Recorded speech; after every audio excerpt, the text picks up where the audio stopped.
ঠাকুরগাঁওয়ে UNO office থেকে নিয়োগ পরীক্ষার কাগজপত্র ছিনিয়ে নেয়ার ঘটনায় মামলা দায়ের করা হয়েছে। আসামি হরিপুর উপজেলা বিএনপির সভাপতি সহ আরও অনেকে।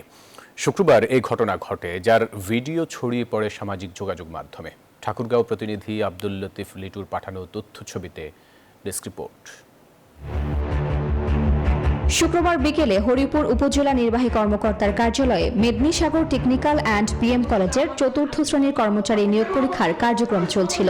উপজেলা বিএনপির সভাপতি জামাল উদ্দিন সহ কয়েকজন নেতাকর্মী সেখানে গিয়ে হট্টগোল সৃষ্টি করেন বলে অভিযোগ ওঠে। হঠাৎ করে কয়েকজন ইউএনওর কক্ষে ঢুকে উত্তেজনা সৃষ্টি করে তারা। এক পর্যায়ে নিরীক্ষকদের কাছ থেকে পরীক্ষার কাগজপত্র ছিনিয়ে নেওয়া হয় বলে জানান ইউএনও। খাতাপত্র এবং অন্যান্য ডকুমেন্ট যেগুলো ছিল সেগুলো ছিনিয়ে নিয়ে গেছিল আর কি।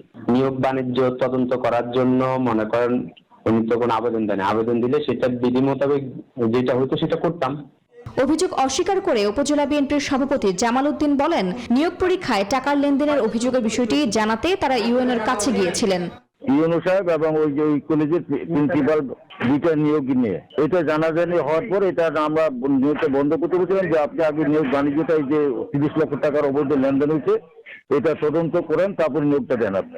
এই ঘটনায় কলেজের ভারপ্রাপ্ত অধ্যক্ষ হারুনুর রশিদ মামলা দায়ের করেছেন বলে জানিয়েছে পুলিশ।